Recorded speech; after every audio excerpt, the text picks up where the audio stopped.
Assalamualaikum warahmatullahi wabarakatuh. Waalaikumsalam warahmatullahi wabarakatuh. Alhamdulillah, saat ini kami yang ada di sini bertemu dengan Pak Yuda, jamaah aktif LDII yang merupakan saksi hidup kasus bisnis penipuan, bisnis fiktif yang dikenal dengan nama bisnis Marioso. Alhamdulillah, dengan izin Allah, semoga rekaman ini bisa memberikan banyak manfaat khususnya kepada umat untuk berhati-hati terhadap segala bentuk jenis bisnis yang tidak jelas. Bisnis riba, apalagi bukan hanya riba, tapi sampai penipuan, fiktif. Ya, riba aja udah nggak boleh, apalagi ini riba dan ribanya hasil dari penipuan. Nah, mungkin Bapak Yuda bisa kenalkan diri dulu, silakan Pak. Assalamualaikum warahmatullahi wabarakatuh. Waalaikumsalam. Nama saya Muhammad Yuda. Saya dilahirkan tanggal 23 Desember tahun 1967 di kota Mojokerto. Oke. Bapak aktif ya di Jamaah LDI saat ini? Di Jamaah LDI dan mencintai LDI. Mencintai LDI. Nah, kami pun mencintai LDI, Pak. Boleh Bapak ceritakan kapan pertama kali terjadi asal muasalnya bisnis Marioso ini, Pak? Pada tahun 1990 saya kedatangan Marioso ingin mengaji. Tapi dalam waktu 1 tahun mengaji memang tidak ada mengaji, tapi dia senang bergelut dalam bidang ilmu perdukunan. Akhirnya berdukun pada Bapak Munir dari Jamaah Mojosari dan Bapak Idris dari Jamaah Sidoarjo. Kenalnya tahun 90-an. 90-an. Oke. Kemudian mulai terjadi bisnis, mulai adanya dicetuskan bisnis ini mulai tahun berapa, Pak? Pada tahun 1996, Marioso laporan pada saya tentang keluh kesahnya kerja perdukunan. Setelah dia kumpul dengan Sutiono, dengan Pak Haji Loso, dengan Haji Mujahidin, dengan Tamu dan lain-lain. Mulai itulah diteruskan bisnis bodong Marioso itu. PLN dengan memakai nama PLN. Jadi 96 ketemu mengeluhkan ya keadaannya yang kekurangan uang gitu ya.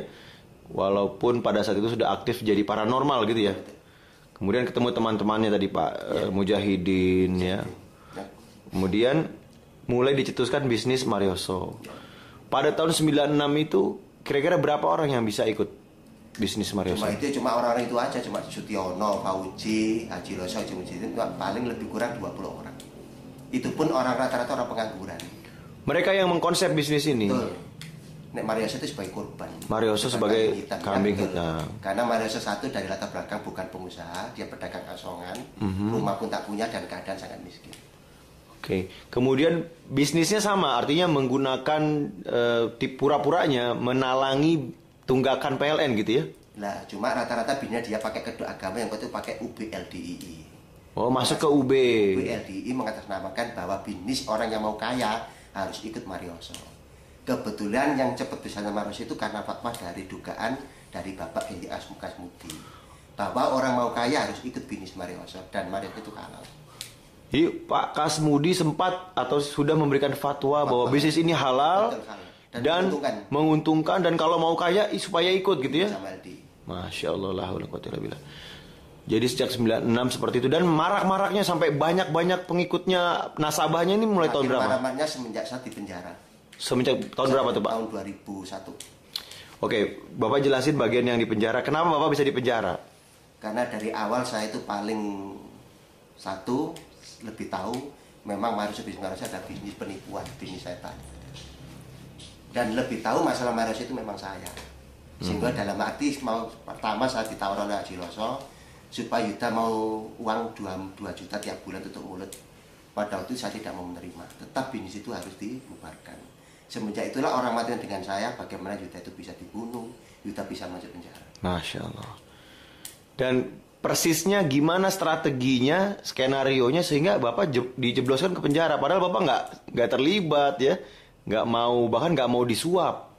Artinya ada strategi kan yang dijalankan oleh petinggi-petinggi atau teman-temannya Pak Marioso ini. Gimana nih Pak? Awalnya saya dikenalkan oleh Pak Bambang sebagai imam desa, pengurus LDI Jamaah, untuk bergabung dengan Babar, Jamaah dari Pasuruan. Nah, idenya Babar akan menjadikan demo atau menagih utang pada Marioso. Itu pun awalnya saya kurang setuju karena tahu karakter Babar meragukan. Tapi karena tidak saya pengurus, akhirnya saya iakan, terjadilah demo. Ya, akhirnya terjadi penangkapan. Itu pun saya sudah luar dilepaskan oleh pihak Polres karena saya tidak terlibat masalah demo itu. Bapak nggak ikut demo, tapi tuntutannya apa nih? Tidak ada. Lah, yang anehnya setelah 1 tahun saya dipanggil polisi dimasukkan penjara. Yaitu Katanya saya terlibat yang ikut terlibat bisnis apa? Itu terlibat masalah baper yang tahun yang kemarin. Padahal baper sudah diputus 8 tahun, baru saya ditangkap. Pak Babar ini masuk penjara. Penjara juga. Berapa tahun? 8 tahun. 8 tahun. Kemudian Bapak nyusul. Ya setelah 1 tahun saya baru ditangkap. 1 tahun setelah itu Bapak ditangkap. Ditangkap di penjara 8 tahun. Dengan tuduhan ikut serta dalam demo yang kan mana jadi tuduhan saya itu otaknya yang menyuruh saya. Oh, malah Bapak yang jadi iya, otaknya dari demo itu. Iya. Padahal saya nggak ikut, padahal saya nggak ada barang bukti dan dimentahkan oleh yang lain. Nah, dalam 8 tahun Bapak di penjara, apa aja yang Bapak lakukan di penjara? Pertama, masa di penjara sudah ada pengakuan dari Marioso bahwa saya memenjarakan Yuda itu menghabiskan dana 5 miliar. Itu ada ucapan dari Marioso? Ada Marioso dan kawan ini semua itu mengaku 5 miliar. Kenapa mereka mengakui? Kan bahaya buat mereka. Waktu itu pada waktu Marioso ditangkap oleh Pak Amang Mulia. Oh, sempat ditangkap dan akhirnya mengakui karena sudah ditangkap ya. Karena saya itu masalah Yuda, saya sudah mengirim dana 5 miliar. Marioso dan kawan-kawan menghabiskan dana 5 miliar untuk mungkin suap sana sini, memberikan kesaksian palsu sampai akhirnya memvonis Bapak masuk penjara 8 tahun. Yang jadi saksi pada saat di penjara yang berikut ini Haji Khonir Khotimah. Itu penebus pusat dan juga pribadi dari Jakarta. Bahwa saudara Bapak Hakim supaya Yuda dipenjara karena mengusui orang LDI dan tentang bisnis Marioso. Yang berikut ini dari Khotimah itu. Jadi dari dalam sendiri ada yang sengaja pengen Bapak juga dimasukin penjara ya? Terus kedua, pada di penjara saya dilarang dibesuk oleh Pak Jika Smudi. Jadi orang LDI jamaah dilarang besuk Yuda. Haram. Diharamkan besuk Yuda. Sehingga pada waktu itu saya di penjara tidak ada yang menemui dan menjenguk saya. Masya Allah, la ilaha illallah. Jadi Bapak masuk penjara, jamaah LDI yang simpati pun tidak boleh jenguk. Hanya Pak Kasmudi yang boleh jenguk. Enggak, itu fatwa dari Pak Kasmudi. Oh, itu fatwa dari Pak Kasmudi. Terus yang jenguk siapa, Pak? Ya itu pun ada simpatisan yang nyuri-nyuri, diam-diam ketakutan. Oh, nyolong-nyolong bisa ketemu ya, gitu ya? Sampai gitu. Itu pun lagi saya mau dibunuh. Bapak, ceritain kasus Bapak yang mau dibunuh ini. Gimana ini ceritanya? Pada waktu saya masih di Polres, belum dipindah di lapas. Itu sudah ada dari ngomong-ngomong dari pihak polisian seperti pada saya. Yuda hati-hati kamu. Kebanyakan oknum pihak pejabat sudah beri uang oleh Marioso dan nyawa kamu itu sudah taruhan, hati-hati. Itu pun setelah saya dari 12 hari di Polres Mojokerto, setelah dipindah di lapas rutan Mojokerto, baru terjadi 3 minggu kemudian itu namanya saudara Gendut, orang perampok, kasus perampokan dan pembunuhan. Kebetulan dia menguasai tamping kepalanya dari penjara, itu mengatakan pada saya dan menangis, sebenarnya Yuda saya itu mau membunuh kamu, saya dikasih uang 30 juta. Padahal bunuh di penjara itu 10 juta udah cukup. Masya Allah. Tapi tidak tega kita bunuh kamu orang benar, kamu nggak bersalah, udahlah. Jadi itu nangis. Sebentar lagi Yuda akan pulang 1 minggu kemudian. Setelah itu saya juga di sel. Dia ngakuin ya, sudah dibayar 30 juta untuk membunuh Pak Yuda. Masya Allah, begini banget ini. Terus itu juga ada yang disantet juga. Itu saksi dari orang yang Marioso namanya Uji. Oh, Bapak disantet? Iya, disantet. Bapak tahunya Bapak disantet gimana? Yang ngomong sekarang ya Pak Mujiono, pengawalnya Marioso, yang bertempat tinggal di Pemandian Sekarsari Mojokerto. Sekarang masih hidup, dulu yang dibawa senjata pistol untuk membunuh saya. Dia bawa pistol? Iya. Dia siap jadi saksi. Sekarang malah bela Bapak? Iya, betul. Dan dia membocorkan bahwa Bapak pernah disantet? Iya, Siapa dukunnya? Marioso sendiri atau gurunya? Dia dukun dari Marioso, dia nyawa dari orang Banyuwangi. Masya habis Allah. berapa juta gitu. Pokoknya Yuda besok bawa ambulan. Keluarnya Yuda. Jadi asalnya bisnis fiktif, melibatkan tokoh-tokoh pimpinan ormas besar, kemudian pakai ya asalnya memang si orang Marioso ini dukun, punya guru ya dukun juga, tipu sana tipu sini berhasil membesarkan bisnis tipuannya. Kemudian orang yang benar Pak Yuda berusaha membongkar, malah jadi di penjara mau dibunuh, disantet. Ini kisah kayak sinetron banget ini. Ada pertanyaan dari teman-teman? Saya dengar usaha menghancurkan Pak Yuda itu bukan hanya ke diri Pak Yuda, tapi ada usaha menghancurkan secara keluarga. Ada usaha-usaha untuk menghasut istri Pak Yuda. Gimana ceritanya, Pak? Jadi setelah saya di penjara, kebetulan di penjara ada 1 minggu banyak orang-orang dari luar dan orang LDI Jamaah itu besok ke saya. Sehingga membuka hati saya untuk bertabat dan sabar dan menangin kencang. Semenjak itulah dikumpulkan oleh Bapak Kasmuti seluruh Mojokerto, seluruh pengurus.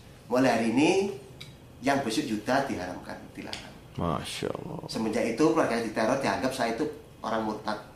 Yuda itu orang koroko dan Yuda itu halal dibunuh. Halal dibunuh. Itu fatwa jadi Kasmudi? Ya, oknum ada Kasmuti itu kan Pak. Masya Allah.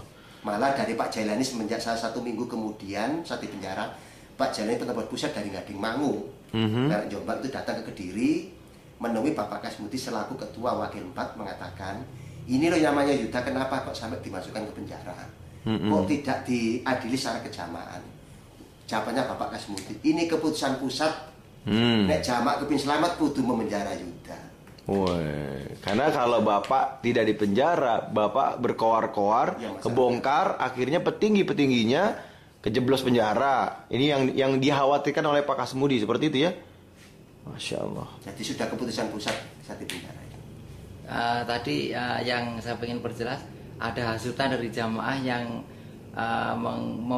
menghasut istrinya Pak Yuda untuk meninggalkan Pak Yuda. Gimana ceritanya? Ini ceritanya. Pada tahun 2003 saya dibesuk dari pihak jamaah LDI, pengurus-pengurus LDI dari Jakarta. 1 dari pihak LDI, insya Allah Yuda akan dibebaskan. 2, Yuda akan dibalikan namanya, direhabilitasi namanya. Rehabilitasi nama. Semenjak itu saya tunggu dengan berita yang gembira, istri saya juga gembira, tidak ada kunjung datang. Sampai 1 tahun kemudian malah nggak ada yang besuk. Malah ceritanya dari kemudian bahwa Yuda itu tidak dianggap sebagai LDI. Yuda sudah dianggap murtad. Sehingga istri saya sendiri disuruh menceraikan, disuruh minta cerai. Dan sempat saya didatangi oleh orang-orang pengurus LDI Jamaah pada waktu saya di LP Porong Sidoarjo, suruh tanda tangan untuk menceraikan istri saya. Dan saya jawab, saya gebrak, saya kena emosi. Saya sudah cukup Pak, air mata saya dengan darah dan nangis. Sekarang sudah kering Pak. Saya kawin dengan istri saya itu sah, dan saya kawin dengan istri saya itu dilewat KUA, itu sah. Silakan Pak, kalau Bapak memang tetap mengawini istri saya, tetap saya tidak akan tidur. Dan akan saya tuntut dunia akhirat. Setelah itu para pengurus minta maaf dan pulang. Bapak dipaksa Informasinya menceraikan istri saya rencananya akan diwayu oleh jamaah dari Malang. Informasinya. Ya Allah, orangnya di penjara, istrinya disuruh paksa cerai, udah disiapin yang mau wayu. Masya, ini apaan ini?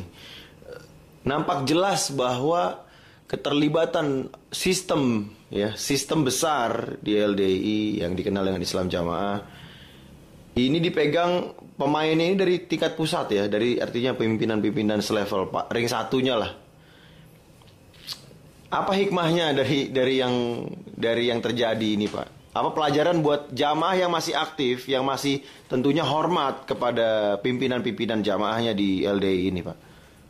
Ya, kita sebagai orang Islam dan orang imannya, ya kita satu tidak boleh fanatik yang berkelebihan dan melampaui buta.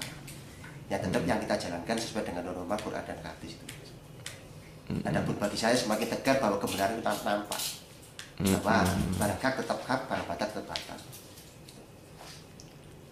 Pak Yuda, setelah Pak Yuda keluar dari penjara dengan melalui perjalanan yang sangat menyakitkan dan sangat menyedihkan, kemudian apa usaha-usaha Pak Yuda setelah keluar dari penjara, baik untuk diri sendiri maupun untuk jamaah pada umumnya? Apa usaha yang sudah dilakukan Pak Yuda? Ya Alhamdulillah, setelah saya keluar dari penjara, angan-angan saya, niat saya, setelah saya keluar penjara mungkin orang-orang sudah baik dengan saya, tapi kenyataannya sangat penyesalan dan sangat mengharukan, sangat menyedihkan. Begitu saya keluar dari penjara, tetap aja orang-orang yang marioso, terutama Bapak Kasmuti yang terhormat, itu menganggap saya itu orang murtad. Tetap dianggap murtad Bapak? Sampai sekarang saya itu murtad, orang provokator, orang perusak, orang farokal jamaah. Sebenarnya ya, sebelum ditambah pertanyaan yang lain, banyak jamaah LDI mungkin udah kecuci otak nih, udah tertipu dengan ucapannya Kasmudi seperti itu. Akhirnya mereka juga meyakini kalau Bapak adalah orang yang mau menghancurkan LDI, mau merusak jamaah. Sebenarnya apa niat Bapak?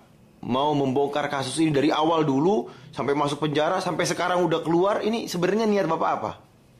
Pertama, saya awalnya kan memang dari saya itu masuk dari jamaah Lemkari itu tahun 87. Lemkari 87 ya? Jamaah Lemkari. Nah karena itu benar sesuai dengan Rukan Kadis, ya saya lalui dengan bagus. Nah setelah saya masuk dengan adanya Marioso ini, yang saya bongkar bukan masalah ini, yang tetap barang masjidnya Mario itu harus dihancurkan dan dimusnahkan, kalau bisa diselesaikan sebaik-baiknya. Nah yang jelas sampai sekarang orang-orang yang Marioso masih duduk-duduk di pengurusan LDI. Masih ya? Masih loyal terhadap Marioso. Dan sekarang dananya Marioso dan asetnya Marioso semuanya kebanyakan dikuasai oleh orang-orang oknum dari LDI. Dan masih aktif mereka dan punya kedudukan. Kebetulan lebih menyakitkan lagi itu Marioso kan pernah ditangkap tahun 2003. Marioso ditangkap 2003. LDI akan diserahkan pada LDI. Setelah itu malah dilepaskan kembali oleh pihak LDI, pengurus LDI. Ada oknum lagi yang melepasnya. Ya, terutama. Dan dia sekarang jadi DPO ya. Cerita singkatnya gimana? Marioso udah ketangkep terus tahu bisa keluar itu skenario-nya gimana skenario-nya? Pada tahun 2002 saya kirim surat pada pimpinan LDI, minimal ada sentuhan hati lah. Saya itu butuh kebenaran Marioso itu masalah itu. Akhirnya tahun 2000 tanggal 22 Desember tahun 2002 surat saya nyampe pada pimpinan Jamaah LDI. Nah setelah itu barulah terjadi penghentian masalah Marioso. Karena terjadi geger rame-rame akhirnya pada bulan April tahun 2003 Marioso ditangkap oleh pihak LDI yang diketuai oleh Bapak Ama Mulia bekas Kejaksaan Surabaya, dibantu oleh Pak Halim, dibantu oleh yang lebih kurang anggota 7 orang dari unsur polisi, unsur kejaksaan dan unsur yang lain. Setelah Marioso ditangkap di Malang, itu pun yang mengetahui, yang menunjukkan itu Pak Mujiono, Presiden Marioso itu. Sekarang Pak Mujiono masih hidup. Begitu Marioso ditangkap, ditaruh di Pondok Kediri selama 2 minggu. Setelah 2 minggu ditaruh di Jakarta. Setelah itu dilepaskan kembali. Dugaan lepasnya Marioso ada uang 45 miliar. Dugaan yang tentunya nggak sembarang menduga ya. Kebanyakan merentanya kepada Pak Haji Yusuf. Pak Haji Yusuf Thohir, bendaharanya Jokam LDI. Oke, Bapak kan dalam proses artinya membongkar supaya orang-orang jamaah tidak kejeblos bisnis itu. Bapak mendekati imamnya, kemudian Bapak juga setelah penjara menyurati, kemudian setelah keluar Bapak datang yang saya dengar ke Komnas HAM. Bisa diceritain ke siapa aja Bapak udah datang? Setelah saya dari penjara keluar, saya itu butuh keadilan. Betul. Karena hadis Nabi mengatakan orang menuntut haknya, menuntut itu kan juga mati syahid. Betul. Tidak semua perjuangan. Alhamdulillah dengan niat karena Allah, dengan saya tanpa tidak punya pengacara, tidak pernah ke Jakarta, sakitnya ke Jakarta bisa menemui kirim surat ke Bapak Presiden Bapak Yudhoyono. Alhamdulillah melalui Sekretaris Negara saya dapat jawaban. Dari Komnas HAM juga dapat jawaban mendukung penyelesaian masalah Yuda. Dari DPR Komisi 3 DPR terutama Bapak Ahmad Yani dari Komisi 3 P3 itu mendapat dukungan. Dan dari LPSK juga mendapat dukungan. Masya Allah. Alhamdulillah. Jadi Bapak akan terus berjuang untuk mendapatkan keadilan. Saya akan berjuang sampai apapun juga. Yang penting satu, pertama rehabilitasi nama saya. Rehabilitasi nama saya. 2, ganti rugi terhadap anak istri saya. Ganti rugi karena kezoliman yang dilakukan kepada Bapak ya. Dan penyelesaian masalah orang Malaysia yang terlibat. Dan penyelesaiannya, oke. Jadi semoga kasus ini bisa diteruskan oleh yang berwenang sehingga keadilan bisa diberikan kepada Bapak. Amin. Ada pertanyaan lagi? Pak Yuda, tentunya dengan usaha Pak Yuda sekarang ini itu pasti akan mendapatkan perlawanan dari orang-orang yang dulu menikmati semua hasil tipuan Marioso ataupun yang skenario Pak Yuda masuk penjara. Betul. Tentunya tidak akan tinggal diam. Nah, perlawanan mereka dengan adanya usaha-usaha Pak Yuda itu apa, Pak? Saya yakin semua itu la haula wala quwata illa billah. Saya yakin itu. Nelson Mandela pernah dipenjara 27 tahun. Bung Karno pernah dipenjara, tapi terus gerak akan kemenangan. Dan saya gerakan ini barang benar, saya yakin suatu saat akan kemenangan. Ja'al haq wa zaqal batil innal batila kana zahuqa. Ya, semoga ini bisa jadi ibroh. 2, nek masa ketakutan, saya sudah dipenjara, sudah dibunuh ya sudah gitu. Ini kan Allah disuruh meneruskan. Ya. Kira-kira pelajaran apa aja nih, ibroh apa yang bisa dipelajari, diambil oleh siapapun yang menonton video ini? Justru dengan adanya saya masalah kasus ini saya dipenjarain lain, malah kita semakin kuat untuk perjuangan barang kebenaran. Tambah mantap dengan tambah yakin bahwa benar itu pasti menang. Kemudian ibroh yang coba kita gali, Sebenarnya gimana sih ketaatan kepada pemimpin itu? Apakah kita taat terus apapun yang dia bilang? Kalau dia bilang ini berarti ini, dia bilang A berarti A. Apakah kita nggak boleh berpikir, merasa pakai hati ini, atau ngecek ini jangan-jangan fatwanya salah, jangan-jangan ini dia lagi bohong? Ini gimana Pak menurut Bapak? Apakah harus taat buta atau gimana ini? Sebenarnya masalah ketaatan selama dia berpegang pada Quran dan hadis ya kita taati. Selama dia benar. Selama benar keluar dengan Quran dan hadis. Selama tidak masih yang tidak usah kita taati. Jadi Kalau kita taat untuk kebenaran, bukan taat untuk membabi buta. atau fil ma'ruf. Nah, ada pertanyaan. Pak Juda, ini kasus penipuan Marioso di dalam LDI ini tentunya menyisakan luka yang sangat dalam. Selain diri pribadi Pak Yuda sendiri, saya juga dengar beberapa jamaah yang punya akibat yang sangat dalam. Banyak di antara mereka sampai bercerai, sampai kehilangan harta dan segala-galanya kehilangan. Nah, ini kan sebuah luka yang sangat dalam. Menurut Pak Yuda yang tahu betul skenario bisnis ini, kira-kira siapa yang oknum yang paling bertanggung jawab di petinggi-petinggi LDI ini, yang Pak Yuda anggap harus bertanggung jawab dan harus diselesaikan oleh pihak pimpinan, pucuk pimpinan LDI?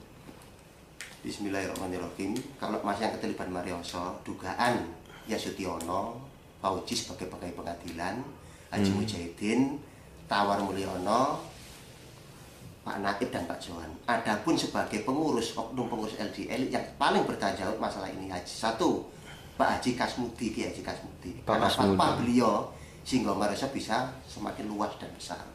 3-2 itu Pak Haji Yusuf atau Muhammad Thohir. Dia yang menyuruh dan melepaskan Marioso karena apa? Marioso pernah ditangkap, tapi didugaan dilepaskan oleh beliau.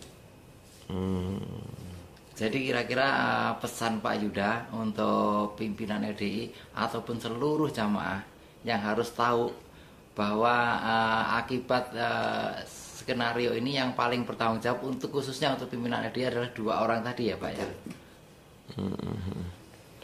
Ya, semoga usaha kita, niat baik kita Allah kabulkan, Allah tolong, Allah jaga. Karena niat kita ingin menyelamatkan orang-orang yang benar ya. Semoga Allah menolong jamaah LDI khususnya tidak lagi mudah tergiur oleh bisnis-bisnis palsu yang saya dengar. Bukan hanya bisnis Marioso, tapi ada lagi Marioso jilid 2, Marioso jilid 3, yang bisnisnya intinya penipuan, namun memanfaatkan orang-orang petinggi-petingginya, ya, sehingga jamaah yang sudah terbiasa taat ini nggak bisa bedain. Pokoknya kalau imamnya atau pemimpinnya bilang ini benar, ikut, ini bisnis bagus, ikut. Akhirnya ketipu lagi. Semoga Allah menjaga kita semua dan menolong Bapak dan segera mendapatkan keadilan, pertolongan baik di dunia maupun di akhirat. Amin. Jazakallah khairan. Pesan terakhir. Ya, ada pesan buat para pemirsa. Assalamualaikum warahmatullahi wabarakatuh. Assalamualaikum warahmatullahi wabarakatuh. Kita sebagai umat Islam dan umat iman, supaya kita menetepi apa yang dikatakan dan perintah dari Quran dan hadis. Kita tiru apa tingkah laku Nabi dan para sahabatnya. Dan masalah kasus menimpa saya, cukuplah dari diri saya, jangan sampai terulang kembali. Bagi saya dan mungkin orang lain sangat sakit, menyakitkan sekali. Betul. Orang sudah dihukum, disuruh dibunuh, disuruh diceraikan, sehabis keluar dari penjara itu pun tidak ada penghargaan dan permintaan maaf. Sampai menganggap diri saya sampai sekarang itu saya dianggap itu halal dibunuh, perusahaan LDI, perusahaan jamaah. Murtad lagi disebutnya. Itulah yang saya alami. Padahal masih aktif. Pada sampai sekarang saya masih aktif. Masya Allah. Itulah saya cinta pada LDI dan jamaah LDI. Semoga Allah menolong. Barakallahu fikum. Assalamualaikum warahmatullahi wabarakatuh.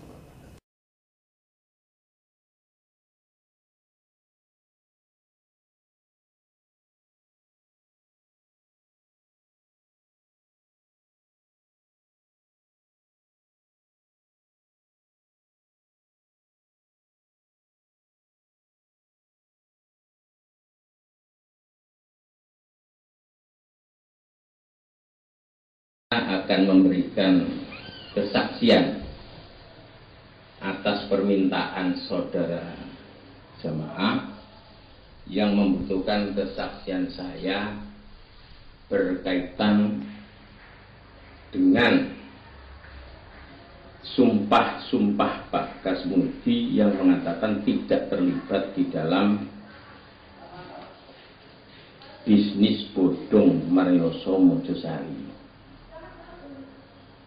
beberapa tahun yang lalu Pak Kasmudi pun sudah pernah sumpah pada saya. Saya tidak banyak komentar, bahkan boleh dibilang saya diam. Nah, akhir-akhir ini saya pun mendengar dari kawan-kawan Pak Kasmudi di sana sini sumpah,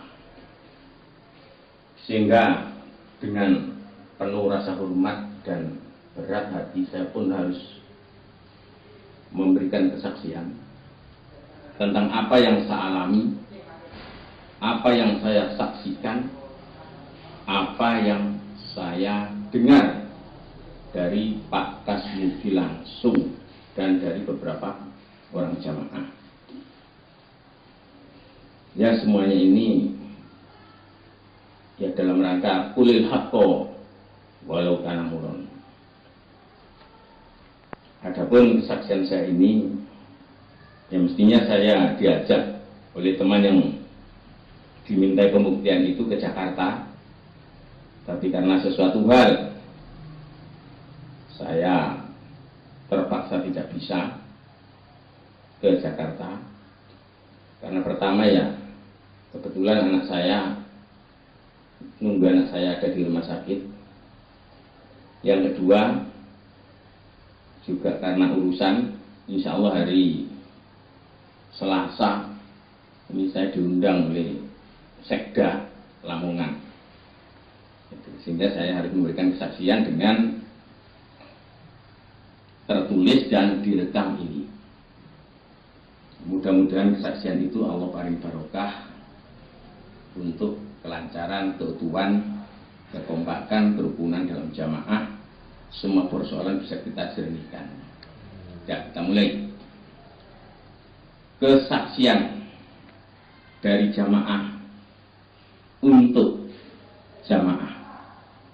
Bismillahirrahmanirrahim. Alhamdulillahirabbil alamin. Asyhadu an la ilaha illallah wa asyhadu anna Muhammadar Rasulullah sallallahu alaihi wasallam wa ala alihi washabihi, amma ba'du.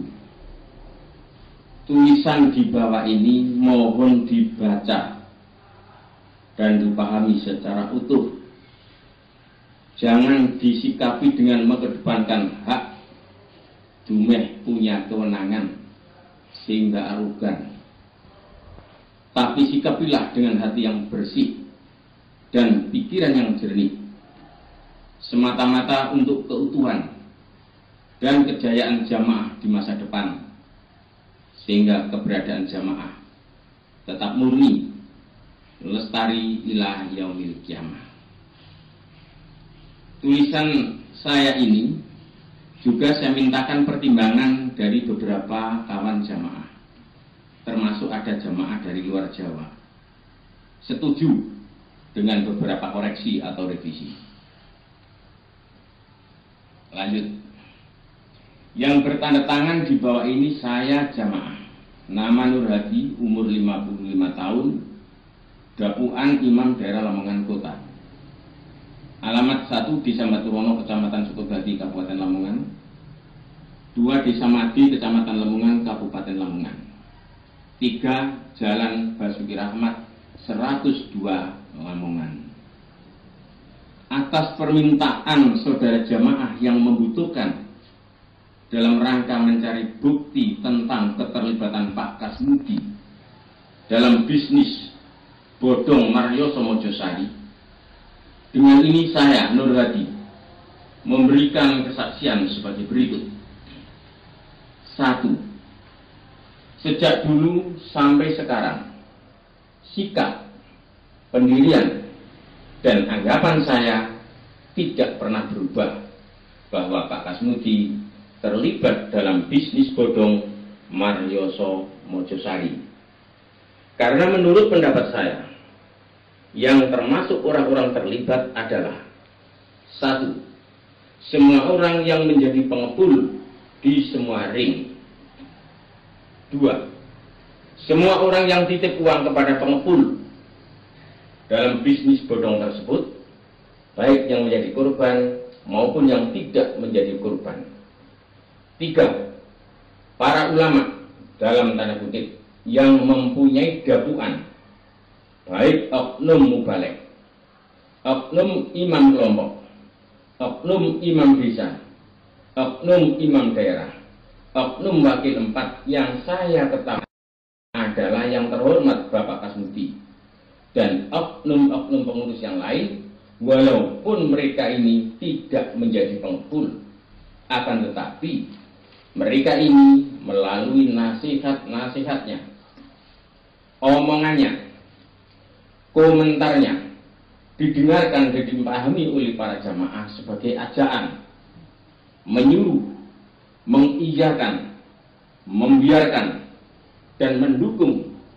serta memotivasi para jamaah sehingga ikut bisnis bodong tersebut, bahkan mengikuti pertemuan-pertemuan, musyawarah-musyawarah dengan Marioso beserta kroni-kroninya, menerima samu, bonus, atau pemberian apapun namanya yang diketahuinya bahwa itu semua adalah ada kaitannya dengan bisnis bodong tersebut, dan orang-orang ini membiarkan bisnis itu, tidak mengatakan haram hukumnya. Ini pun namanya terlibat. Mengapa demikian? Harus dipahami dan dimengerti bahwa ulama adalah panutan umat, panutan jamaah. Apa yang diucapkan dan diperbuat oleh ulama, lebih-lebih yang mempunyai dakwaan, tentu banyak diikuti oleh para jamaah. Sehingga ketika bisnis bodong tersebut berlangsung dan Pak Kasmudi mengetahui adanya bisnis itu, dan beliau tidak mengeluarkan larangan, tidak mengatakan bisnis itu haram hukumnya, bahkan di dalam ucapan-ucapan beliau yang saya ketahui langsung maupun tidak langsung sangat mendukung bisnis bodong tersebut, atau paling tidak beliau melakukan pembiaran. Seandainya ketika itu Pak Kasmudi mengatakan para jamaah dilarang mengikuti bisnis ini, atau bisnis ini hukumnya haram, insya Allah bisnis ini tidak akan merambah ke seantero jagat jamaah. Pak Kasmudi ngomong bisnis ini haram baru setelah bisnis ini hancur. Sebelumnya tidak ada sepatah kata pun dari lisan Pak Kasmudi wakil 4 yang mengatakan bahwa bisnis ini haram. Marioso hanyalah seorang penjual nasi. Tanpa peranan ulama, dalam kurung oknum, tidak mungkin bisnisnya seorang penjual nasi itu bisa merambah ke seantero jagat jamaah. 2. Pak Kasmudi pernah mengetahui hasil keputusan musyawarah daerah Lamongan Kota di Masjid Sukodadi Lamongan, sehingga para jamaah yang dulunya kontra dengan bisnis ini banyak yang terpengaruh dan menjadi korban bisnis bodong itu. Setelah Pak Kasmudi mengetahui bisnis setelah Pak Kasmudi mengetahui hasil keputusan musyawarah daerah Lamongan Kota itu, beberapa hari kemudian disusul dengan terbitnya teks daerahan mengenai bisnis bodong tersebut yang antara lain berbunyi UB dilarang, pribadi terserah. Adapun kejadiannya adalah seperti berikut. Ketika itu pengurus daerah Lamongan Kota telah musyawarah daerah yang keputusannya berbunyi iji-ijinya jamaah Lamongan Kota dilarang titip uang di dalam bisnisnya Marioso Mojosari. Beberapa hari kemudian, saya dan banyak orang jamaah bertemu langsung dengan Pak Kasmudi di Masjid Sukodadi Lamongan, yang ketika itu Pak Kasmudi dimanfaatkan oleh PT 5 Utama Amal Soleh untuk sosialisasi dalam rangka menjaring pengikut jamaah haji. Setelah sosialisasi itu usai, Pak Kasmudi setengah saya paksa untuk meluangkan waktu sejenak, dan alhamdulillah beliau berkenan. Kemudian timbullah tanya jawab antara saya dengan Pak Kasmudi, disaksikan oleh banyak orang jamaah, insya Allah hampir separuh masjid. Pertanyaan saya ketika itu antara lain, apakah keputusan musyawarah daerah Lamongan Kota yang melarang para jamaah mengikuti bisnisnya Marioso itu dimanso apa tidak? Karena saya khawatir dikatakan kemelinti. Jawab Pak Kasmudi, terserah sampean. Saya pun menjawab sambil menuding-nuding ke arah Pak Kasmudi dengan mengatakan, jangan seperti itu. Hukum itu yang tegas. Kalau halal ya katakan halal, kalau haram ya katakan haram. Masukkan ke dalam teks daerahan. Jawab Pak Kasmudi, ya tidak berani. Kemudian saya juga menjawab, kok tidak berani bagaimana? Wong tinggal mengatakan halal apa haram. Kemudian Pak Kasmudi berkata, nek ono sing ngarani haram yo jekno elmuni. Saya diam. Selanjutnya beliau menerangkan laporannya orang-orangnya Marioso kepadanya. Diceritakan panjang lebar bahwa bisnisnya Marioso itu begini dan seterusnya. Keuntungannya itu kalau dihitung lebih kurang sekian persen. Kalau seperti ini ya halal. Kemudian dilanjutkan dengan kata-katanya Pak Kasmudi, bisnis ini sudah berlangsung selama 4 tahun. Tidak ada satu orang pun yang dirugikan. Kalau ada yang dirugikan satu orang saja, lapuro. Jawab saya, persoalannya ini bukannya ada yang dirugikan atau tidak. Yang saya tanyakan ini hukumnya halal apa haram. Tanya jawab tersebut di atas sampai hari ini masih tetap segar dalam ingatan saya. Dengan jawaban-jawaban seperti tersebut di atas, tentu tidak sesuai dengan yang saya harapkan, yaitu halal atau haram atau subhat. Dan adanya nampak sekali Pak Kasmudi membela Marioso. Sampai-sampai ada jamaah yang punya persepsi bahwa saya kalah debat, padahal saya tidak punya maksud untuk debat. Untung saya masih diberi lapang dada oleh Allah dan masih menaruh rasa hormat kepada beliau, sehingga banyak kalimat-kalimat yang cukup ekstrim tidak saya lontarkan. Antara lain, 1, nek ana blaine jamaah sapa sing tanggung jawab? Apa sampeyan sing tanggung jawab? 2, ini jawaban bersayap, bukan jawabannya seorang ulama, tapi lebih pas dikatakan ini jawabannya politisi. Saya ngempet nahan omongan waktu itu. Sekali lagi, sejak pertemuan di Masjid Sukodadi itulah ingatan saya tidak pernah pudar. Bahkan kejadian ini tetap segar dalam ingatan saya sampai sekarang. Hal demikian jangan dikatakan saya dendam, tapi karena saya cinta kepada jamaah. Saya tidak rela saya tidak rela kalau jamaah ini menjadi rusak. Lebih-lebih saat saya didatangi oleh seorang jamaah bernama Mustafa. Dia adalah jamaah Gresik asal Bandeng Putih Lamongan. Saat hendak berangkat minggat, sampai sekarang belum kembali, pamit kepada saya bahwa ia akan pergi karena di rumah diuber-uber nasabah, sebab ia menjadi pengepul. Pada saat itulah dia saya tanya, pirang juta duit sing dadi tanggunganmu? Jawab Mustafa, sekitar 700 juta mas. Kemudian saya pun berkata kepada dia, Mustafa, lah ya mus, kon iku biyen waktu sik Joko kloyang-kloyong mbek aku. Saiki kon kok dadi pengepul iku piye ceritane? Jawab Mustafa, mas, aku biyen yo gak cocok mbek bisnis iki. Yo gara-gara sampean kalah debat nduk Masjid Sukodadi kok aku terus ngepul. Ini bukti orang yang terpengaruh omongannya ulama Pak Kasmudi dalam bisnis bodong tersebut. Ini hanya salah satu saja yang saya kemukakan. Lainnya masih banyak dan insya Allah saya siap membuktikan. Satu lagi, ada orang jamaah yang terpengaruh omongannya Pak Kasmudi yang mengatakan jamaah nek gak melok bisnis iki ya rugi. Akhirnya orang tersebut menjual tanahnya dan menjadi kurban. Orang ini ngomong langsung kepada saya. Piye ji, maksudnya saya Haji Nur Hadi. Wong sing ngomong yo wong gede, ulama, aku yo melok ae. Ini bahasa bahasa Jawa Timur, terutama Lamongan. Tapi orangnya tinggal di Gresik, biar dicari sendiri.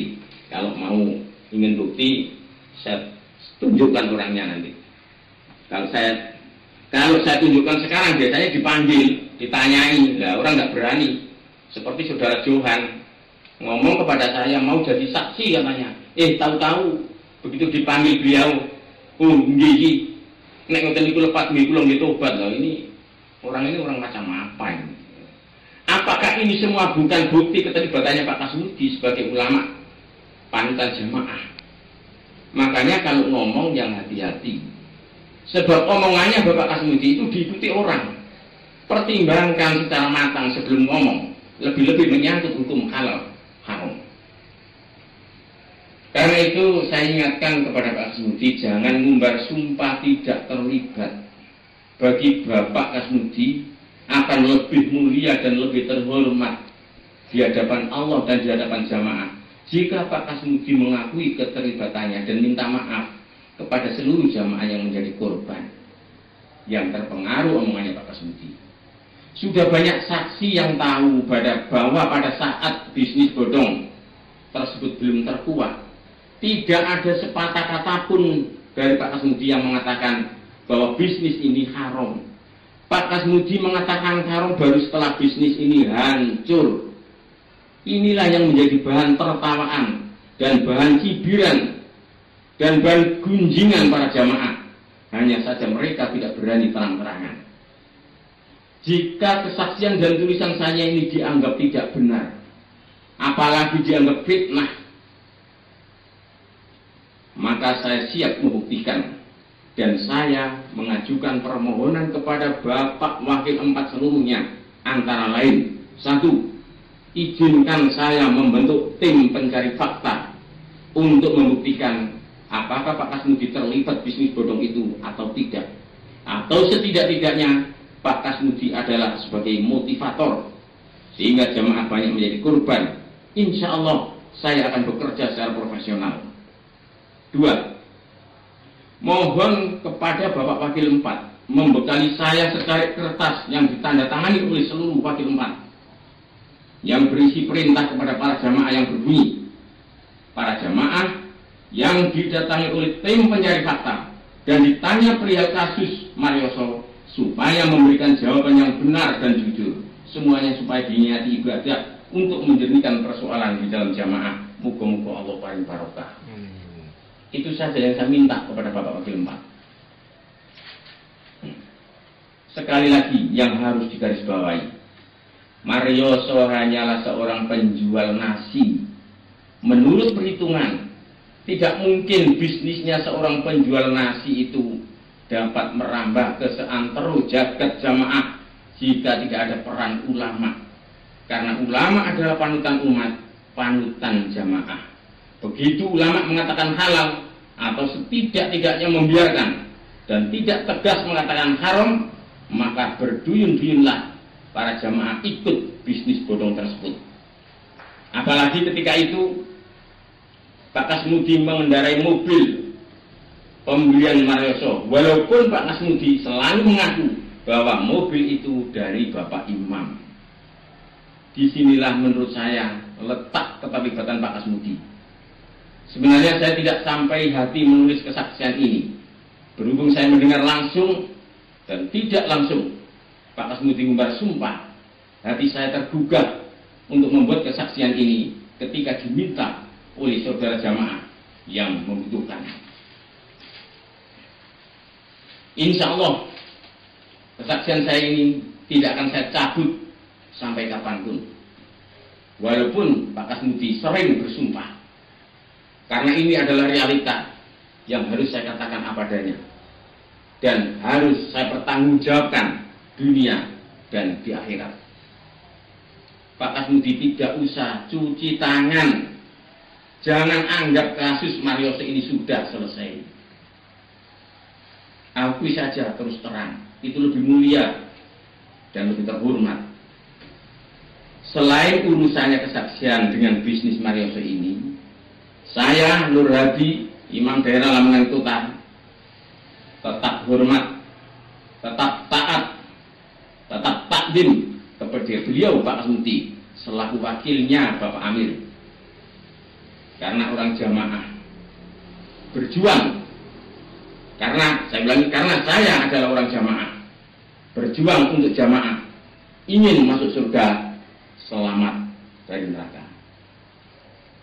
Barangkali itu kesaksian saya, hanya sebagian kecil saja. Sebenarnya banyak data-data yang kami peroleh, cuma ini saja yang langsung saya alami, saya sampaikan. Mudah-mudahan kesaksian saya ini bisa menjernihkan persoalan yang ada di dalam jamaah. Kami tidak ridho jamaah itu rusak, jamaah tidak rukun, kami tidak ridho. Semuanya kita ini ingin masuk surga, selamat dari neraka. Dan sekali lagi jangan diartikan saya benci pada Pak Kasmuti, saya cinta pada beliau selaku wakilnya Bapak Amir, selaku orang jamaah. Mari persoalan ini kita dudukkan pada tempat yang sebenarnya. Jadi Pak Kasmuti jangan hanya cukup membela diri lewat nasihat. Ayolah duduk satu meja, kita ngomong cara baik-baik. Moga-moga Allah paling barokah. Assalamualaikum warahmatullahi wabarakatuh.